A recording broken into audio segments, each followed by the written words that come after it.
decíamos en el comienzo, una semana esta, la que hemos conmemorado el 24 de marzo, que nos debe hacer reflexionar seguramente por muchas razones a los argentinos. Y para eso hemos convocado hoy a una abogada defensora de los derechos humanos, que es Alicia de Oliveira. Gracias, Alicia, por venir al programa. No soy de Oliveira porque no soy portuguesa. Muy bien. Soy gallega, hombre. ¿Cómo es? ¿Cómo es? Alicia Oliveira, directamente. Y está también acompañándonos un periodista, que es Jorge Raventos. Y con los dos, una de las cosas que queremos tratar de discernir ante ustedes en este espacio es qué pasó en la Argentina a partir del 24 de marzo de 1976, cuando se dio hace 37 años aquel golpe de Estado más sangriento de nuestra historia como sociedad. Alicia, ¿cómo podemos analizar ese momento tan trágico y sus consecuencias para la sociedad argentina? Bueno, yo respecto al 24 de marzo como historia trágica de la Argentina diciendo, de última, es el resultado de una larga historia trágica en la Argentina. Las modificaciones a las Fuerzas Armadas empezaron mucho antes con la intención de hacer esto. A mí me dolía mucho, después del 24 de marzo, oír que decían, parecía que ese día todos los militares se pusieron malitos de golpe, como si los hubiera tocado el diablo. Y no es así, porque lo que pasa es que la clase media lo sintió de esta manera, porque en las otras etapas o era gente muy estructurada políticamente, o eran los morochos que tomaban las fábricas por Perón vuelve. Entonces no se sentían tocadas. La clase media fue tocada en esta oportunidad después del golpe del 24 de marzo del 76. Fue un golpe terrible, donde ya se sabía lo que iba a pasar, ¿eh? Se sabía porque los diarios publicaban de quién iba a ser el gabinete a partir del golpe. Durante un mes y pico tuvimos el gabinete en ese momento. Y yo desde el juzgado tuve dos situaciones que me marcaron claramente lo que iba a ocurrir. Uno fue el hermano de Mariano Pujada, ¿se acuerdan de Mariano Pujada? Sí, sí. El que mataron en Trelew. Su familia fue asesinada en Córdoba. Ellos eran una familia grande, los padres eran catalanes, habían venido a la Argentina, no porque fueran republicanos, sino porque no lo soportaban a Franco, porque era gente muy católica.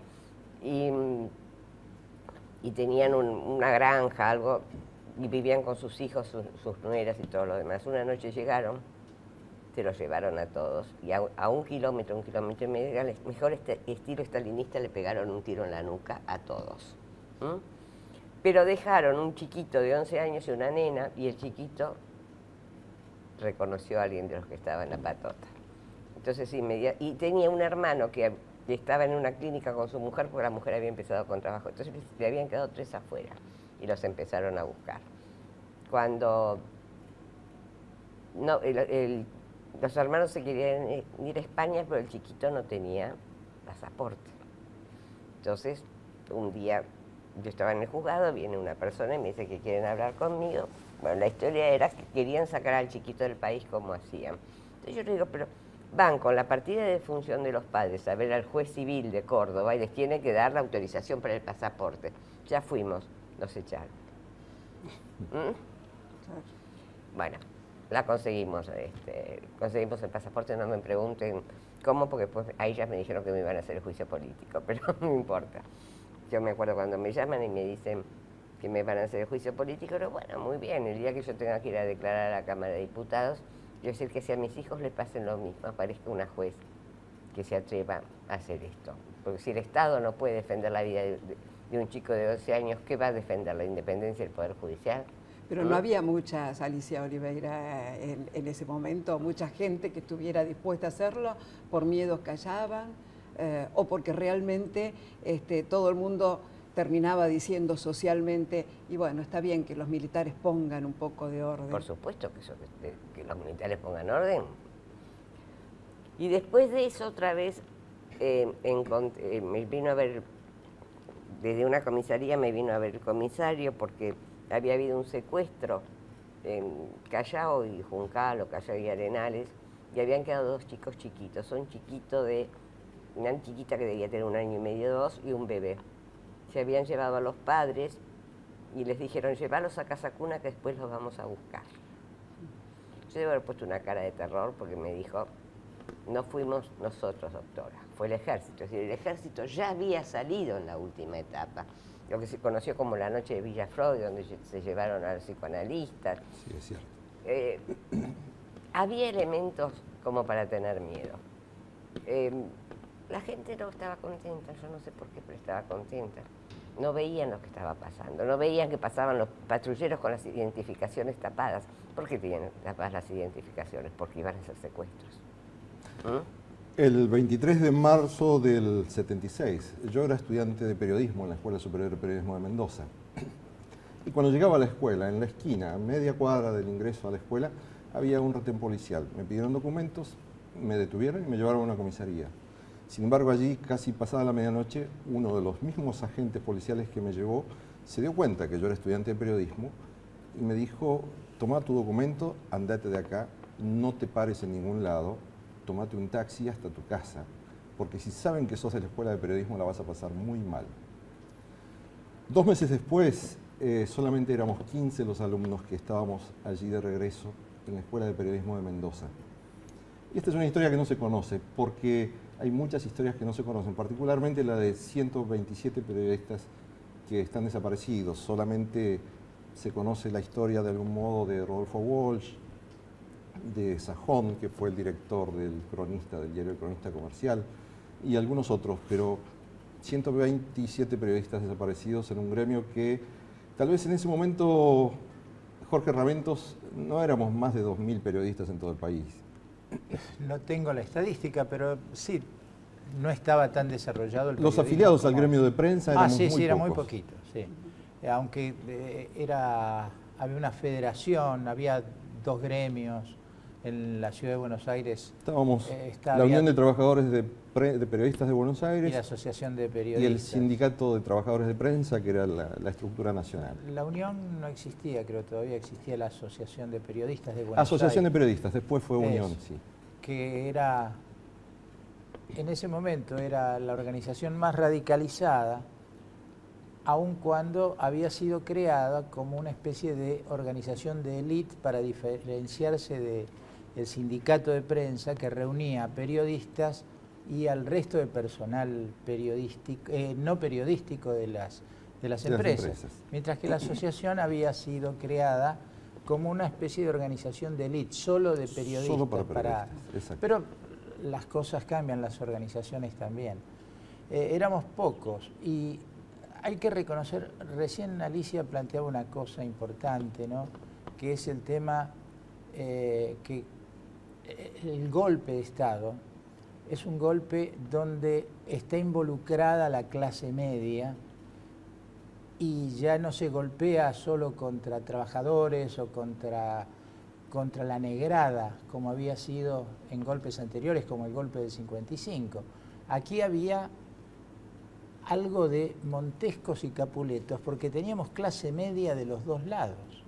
Teníamos clase media del lado golpista y clase media de una participación muy fuerte del lado de los grupos revolucionarios. Primos estaban de un lado y del otro, los Alzogaray, en muchísimos casos. Uno nota hoy, cuando aparecen notas históricas, que hay personajes que habían estudiado juntos, que formaban parte de las mismas familias, y unos estaban del lado A y los otros estaban del lado B. Y si uno mirara la historia, vería que en el momento del auge de la juventud peronista, Montoneros, etcétera, el año 72-73, que es la gran conversión de la clase media hacia el peronismo, se veían una cantidad de balcones embanderados cuando manifestaban los montoneros. Esos mismos balcones, muchos de ellos, se embanderaron cuando vino el golpe de Estado.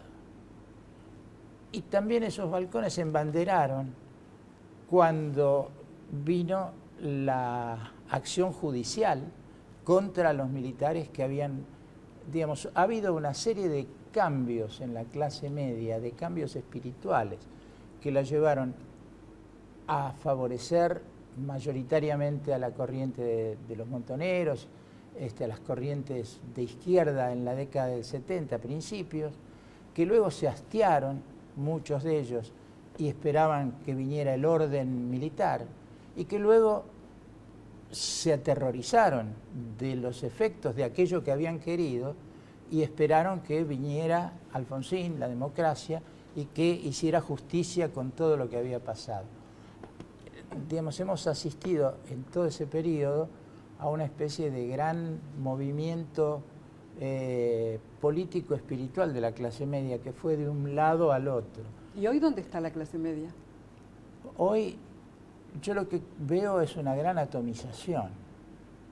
Veo una gran atomización, porque cuando uno ve, por ejemplo, es una atomización que mi impresión es que la figura de Bergoglio puede ayudar a modificar, pero cuando uno ve, por ejemplo, actos como el del 18N, fue el 18 de noviembre, ¿no es cierto? Esa gran manifestación fue una enorme manifestación de muchísima gente que estaban juntos, pero eran como burbujas. Yo tuve la experiencia, yo estuve ahí y bajé a tomar el subterráneo al terminar la manifestación en la estación Perú, y conmigo en esa estación y en la siguiente bajaban muchísimos manifestantes que habían estado todos juntos y a veces cantando y bailando de la mano en la superficie. Cuando bajaban al subte, ese subte que era un subte de manifestantes, todo volvió a ser como si fuera un subte de personas que volvían del trabajo. Los pequeños grupos hablaban entre sí y nadie hablaba en común. Me parece que esa atomización es porque había expresión de hastío, pero todavía no había un sentido. Y Bergoglio quizás nos esté ayudando a reflexionar sobre el sentido. Vamos a ir a una pequeña pausa y vamos a volver sobre este punto.